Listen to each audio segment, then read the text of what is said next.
guide, we will follow. Hello and welcome to Trinity Talk Live, water cooler conversation from a Christian perspective. I am Ken Coughlin. Thank you very much for joining us. One quick note, I don't know as we're sitting here filming today whether this is airing at its normal time. Our normal time is Tuesdays at noon. We've been having some technical issues. Our laptop that we usually use to edit all of our programs here at the Trinity Joppa channel has been down and in the shop. As I sit here today, I don't know if it's going to be back in time to get this program up at its normal time. So if this is airing late, I apologize, but that is why. Now, with that little preliminary out of the way, we're going to introduce our guests and our subject for today. So, to my right is everybody who's joining us here today, and as we go down the line, you'll probably get an idea about what the show is going to be about. So why don't we start with the gentleman here on my right and tell us who you are and a little something about yourself. I'm Randy Gast. I'm the head of school here at Trinity. I'm Brittany Welsh. I'm the Early Learning Center Director. And I'm Colleen Bolin. I am a pre-K teacher in the Early Learning Center. So let me tell you what, we're going to get into some specific questions for some people that might not know what that is, the Early Learning Center, but we'll get to that in a minute. First, I understand that Randy wants to start us off with a little bit of a devotion, so I'm going to turn things over to him.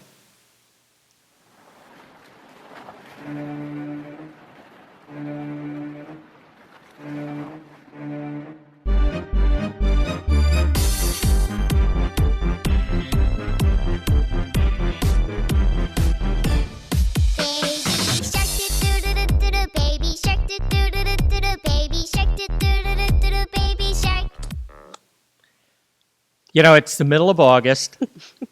The summer is over. There are no more late nights for teachers. There's no more week-long vacations. There's no more staying up to read a good book. There's no more sunning themselves and that. School is now here. I apologize for having baby sharks. I just spent some time with grandchildren. I have a 4-year-old granddaughter who loves this and an 11-month-old grandson who dances to it. And, you know, we think about baby sharks and we wonder how long that will be popular. It seems that as soon as something is popular, it stays around for a while and then it moves itself out. And, you know, you think about some of the fads that we've been able to have, you know, during the time that I've been involved in education for 40 plus years. You know, you think about different clothing styles that people might have wore, the bell bottoms or the parachute pants, and some of you guys are too young for that one. Or, you know, the gadgets that people would have, like Beanie Babies were big, and the little widget spinners and that kind of thing. Or if you looked at other things, you know, it might be the lava lamps and that kind of thing that were all fads, and they kind of went out of style. And now all of a sudden, you know, we look at our teachers and a lot of the work that they have to do is preparing children today for a world tomorrow that we don't know what's really going to be like and the challenges that they're going to have. You know, I look back at my life, you know, when I started as a teacher, there weren't computers, and now I'm paying things online and with the phone. And the other night I went to the grocery store and the computers were down, so I couldn't buy anything. Who knows what the next things are that our teachers have to prepare people for. And it's kind of, you know, one of the things that I guess can be disconcerting. It can also be something that is very anxiety-ridden. But, you know, as we look at the Gospel of John, the one thing that we know that is always a constant in that first Gospel, that first chapter of John, it talks about, in the beginning was the Word, and the Word was with God, and the Word was God. And we look at what happens, you know, in our educational processes today, and I think one of the greatest blessings that we have and one of the greatest successes that we have here at Trinity is that we look to that constant of being Jesus. Now, I apologize, you know, for baby sharks, and, you know, I looked over and Colleen's feet were tapping to it as well as mine, and, you know, probably some of you won't be able to get it out of your heads today, but I think Thanks for that, by the way. As we look at the constant that we have here at Trinity, and what we do educationally is bringing children up in the strength and admonition of their Lord and Savior, with that constant being the goodness and graciousness of Jesus. And I think with putting that at the center, it's the thing that we hope prepares our kids for a future that not only we don't know, but a future that the kids and the parents don't know either. And we can take solace in that, and hopefully that's the message that plays over and over in our head rather than baby sharks. We're kicking off Education Mission Week here at Trinity Lutheran Church right now. And the ministries at Trinity Lutheran Christian School are pretty paramount with all of that. And today, bringing Brittany and Colleen with me for the Trinity Talk Live, I really love them to be able to highlight some of the things that are going on in our Early Learning Center right now, which is just a tremendous blessing to so many families. Excellent. Well, thank you very much. And I'm a little shocked to learn that lava lamps are out of style. I wasn't aware of that. I've still got one. No, funny story, and then we will get into that. Funny. I have a friend of mine from college that for the longest time, we haven't done this in many, many years, but when we were poor, we couldn't afford to be buying necessarily presents, Christmas presents for everybody all the time. He and I started a tradition where one Christmas, I'm assuming he started it because it sounds like his kind of thing, where he gave me a lava lamp for Christmas. So the next year, I gave him the same lava lamp back for Christmas. And this went back and forth for years. I think I actually currently am in possession of the lava lamp, but I might have to get it back to him sometime soon. He's least Our daughter is. Our daughter has the lava lamp? Yes. Oh, she actually liked the lava lamp, didn't Yes, she did. They made a comeback. And I have parachute pants if she wants those too, okay? So anyway. Nobody wants those. So anyway, look, I promised at the beginning, you guys said you were with the Early Learning Center, and let's begin maybe by talking, if you wouldn't mind sharing a little bit, but what, for people that aren't familiar with that terminology, what is the Early Learning Center? So we service 6 weeks all the way through junior K, actually now. We provide a foundation of education for the youngest learners. Okay, and you mentioned what your job titles are, but what exactly does that mean? What do you each do for the ELC? We herd cats mostly because it's kind of hard to describe a day in the life. But we just make sure everybody has what they need, make sure we have great teachers for the children and their families, and just try to keep everybody happy. Now, I'm sorry, you looked like you wanted to say something. Well, it gets to be one where I think that so many of our families today are searching for so many different things. And I think what under Brittany and Colleen's leadership, and then we have a phenomenal entire school staff, but highlighting what the Early Learning Center does.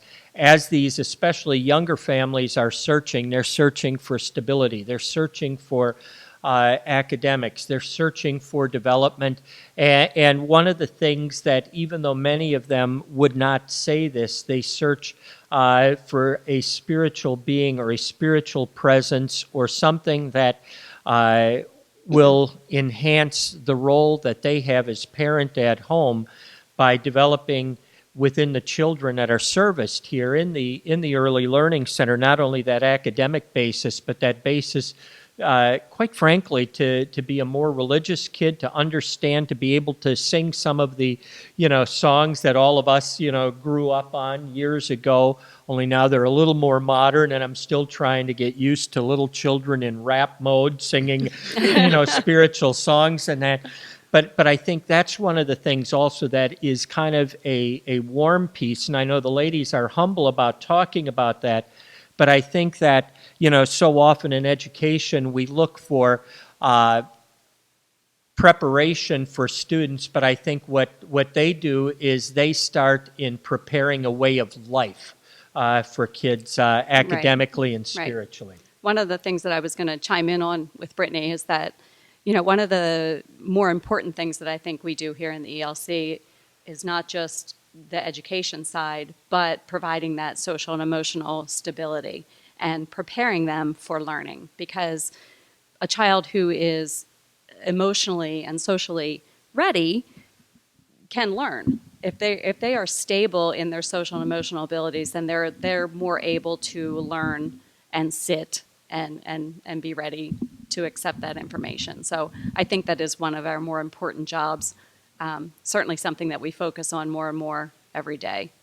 Well, I was actually going to ask you guys to expand on that a little bit, because I can see somebody who's out there, either somebody who might be local here at Trinity, or who's watching us from Timbuktu but has a school of their own, thinking, well, you're talking about the youngest children. So how much can you really do to enhance, include a spiritual aspect at the ELC for this youngest age group? So much. But what kind of things do you do? Because if you think about it, when a child comes into the classroom and they've had a rough morning, we had one this morning, they've had a rough day, they're melting down all over the place. One of the things that we can do is share our calm with them, because they've obviously already had a frenzied morning. If we are then approaching them in that same frenzied mode, they're not going to recover. We have to keep the calm. We have to show them the calm. We have to show them love. We have to show them support. And those are all, Christian characteristics. So by doing those things, even though we're not sitting down with a Bible with a 2-year-old necessarily and saying, read this chapter or let's read this, because those words aren't going to be as meaningful to a 2-year-old, we're showing them by our actions every day with those children how Jesus would respond. Jesus said, let the children come. So we want the children to come to us and let us show them our calm. Let us share our love with them so that they can function through their day. It's a long day for young children. It's a long day. And we understand parents need that, but it's important that they know that they're loved here.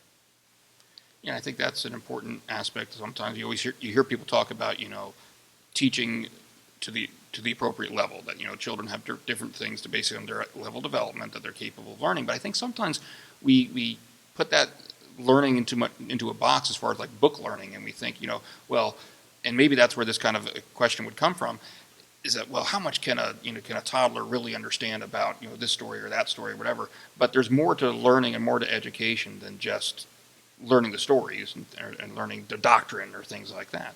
Absolutely. Book learning and practical play and learning through play are equally as important, if not more important, in an early childhood environment.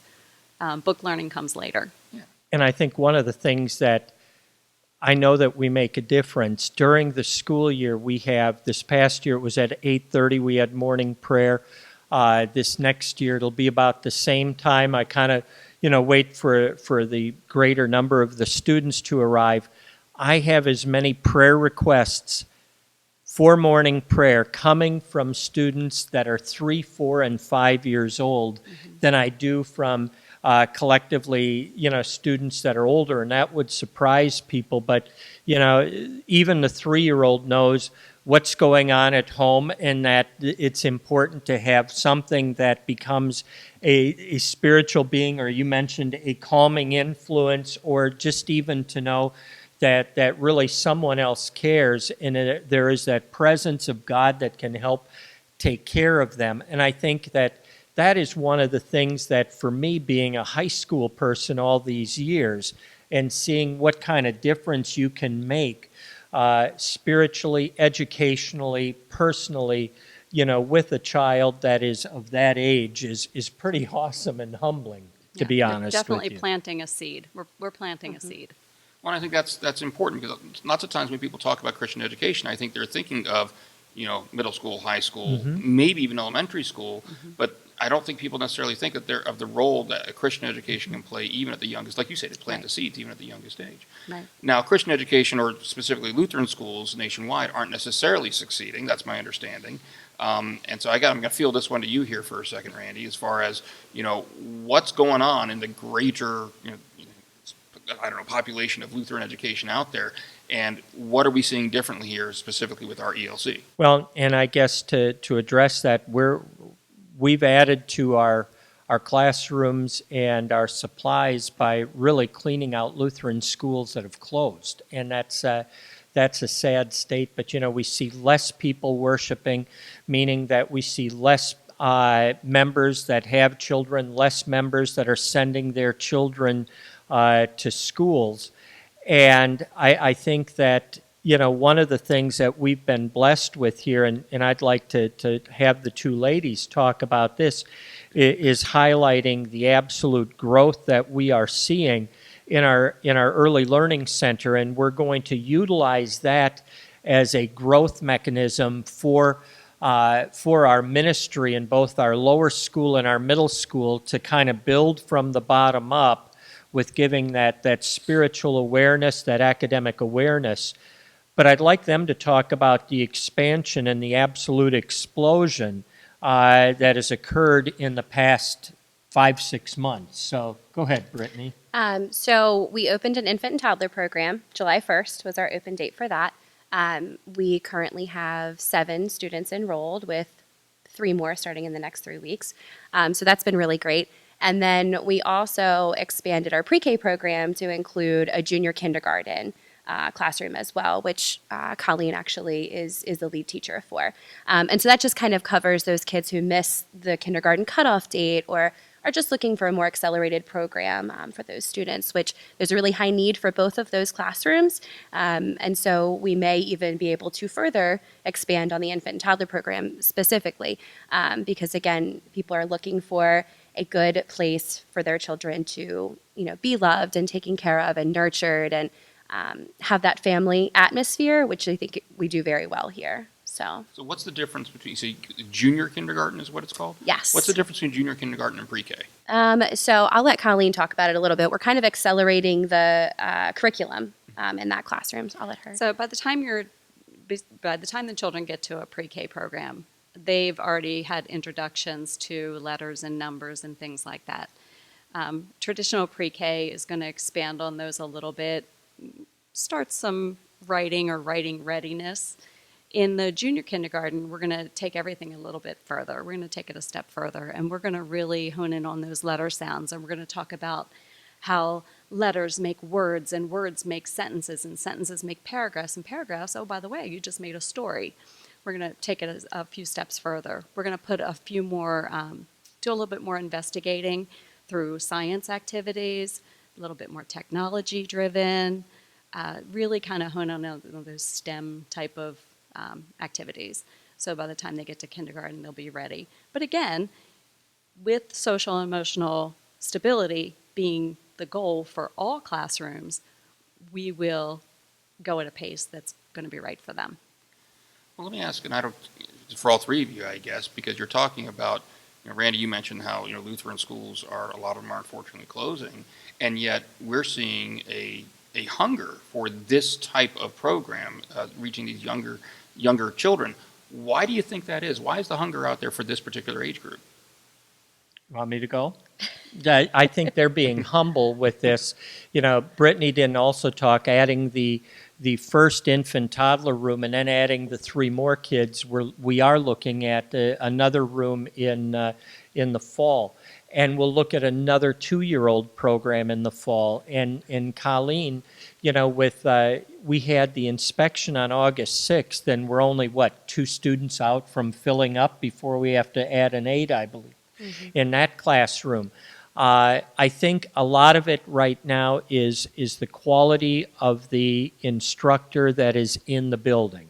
And I think, we have people that are pretty phenomenal throughout, but in the ELC, there are folks that on every level, quite frankly, could get a position somewhere else that is paying them more than what they are here. Don't get ideas.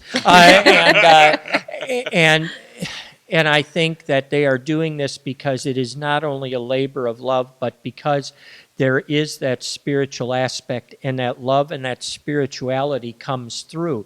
And I think that's what parents are looking for. They're looking for the development. They're looking for the safety. And let's be honest, any parent that is entrusting their child to not only an ELC but to a school wants to know that while their child is in that building, that they are loved. And I think that is one of the things. It's great to see the little children come in every day, and I bet that when we have all of them back in the fall, there are at least 200 hugs a day that are going on with all of that. And I think that is something that is a warm fuzzy for people as well. So I think you wrap all of those things together, Ken, the quality of the instruction, the love, and sometimes I heard a story once. The first Bible that people read is actually the actions that folks show. And I think that is one of the critical pieces with our entire school, and I think our little ones get to see that on a daily basis. They do. We have a great group of teachers here. We really do. As a matter of fact, I'm bringing my 2-year-old grandson here in the fall because I love this 2-year-old teacher that we have so much. So I'm excited for him to come, and I'm certainly pickier than most of the people out there. If I'm going to bring my 2-year-old grandson, who I love with all my heart and soul, then you know it's a good program. And I think we get a lot of word-of-mouth referrals. We do. A lot. We do. And Brittany puts her money where her mouth is, so to speak. Her son is in the program as well. Awesome. Well, sounds like the kids are having fun. Well, school has to be fun. I know that folks would say, coming from an old guy educator, that, hey, there has to be learning and there has to be this, there has to be structure. I think you have all of those things if there's a sense of comfortableness. I think you have those things if there is that sense of fun. I think you have those things if there's that sense of love. And I know somebody asked me the other day, they must have watched Bronx Tale, the movie, and said, is it better to be feared or respected? And I guess in my office, I'd rather be respected. And I think that is a big part of what we try to do throughout our educational process here is students and parents alike, we do our best to show them the respect and love in moving forward. Brittany, Colleen, do you have fun? Every day. Every day. I tell you what, there's some days, that's the only thing that keeps you coming back. This is a labor of love. I think Randy said that really well. There's those days where you're just not feeling it, and you walk in the door, and in pre-K especially, this is why this is my favorite age to teach. Somebody's always got a hysterical story to tell that cracks me up, and or they'll come in and they just give you a big hug because they can see you're not having a great day, and you're like, oh yeah, this is why I came to work today. Or you get scared This behind is what the I came door, for. right? Yeah. Well, Or head of school jumps out and scares we you. can't control the adults. In closing, we got to wrap things up here, but if somebody wants to find out more information about the Early Learning Center or sign up for it, how do they go about doing that? You can email me at bwelsh@tlsonline.org, or you can visit our website, tlsonline.org. Excellent. Well, thank you very much. I appreciate it. You're welcome. And thank you all for watching. If you did like this episode, do me a favor. Go ahead and click the like button. That's a thumbs up button right here on the YouTube page. Also, please go ahead and subscribe to our YouTube channel so you can stay up to date on this show and the other shows we have here on the Trinity Joppa channel. And share this video, especially if you're local here, either local here to the Joppa, Maryland area, and you have someone you or someone else might be considering looking for a school like the Early Learning Center. Please share this video so they can learn more about it. Or if you're not local to us, but you are looking to start up a program, or you know someone who's running a program that's looking for some new ideas, share this video with them so they can see it as well. We'd be happy to pass that along. Also, please go ahead and like us on our Facebook page. Facebook page is called the Trinity Joppa channel page, so you can find that on Facebook, where you can get updates on behind-the-scenes little tidbits or things about what we got coming, or you can give us feedback about types of topics you'd like to see on this show or some of the other programs as well. The school also has a Facebook page. I'm sorry? The school The school also has a Facebook. What's the school's Facebook page called? Anybody knows it? Just go to Trinity Lutheran Christian School. There you And go. it'll come up. Excellent. Well, thank you all very much again for coming on the show. I appreciate it. Thank you all for watching. Make sure you join us again in 2 weeks, and God bless. Bye. In your word we will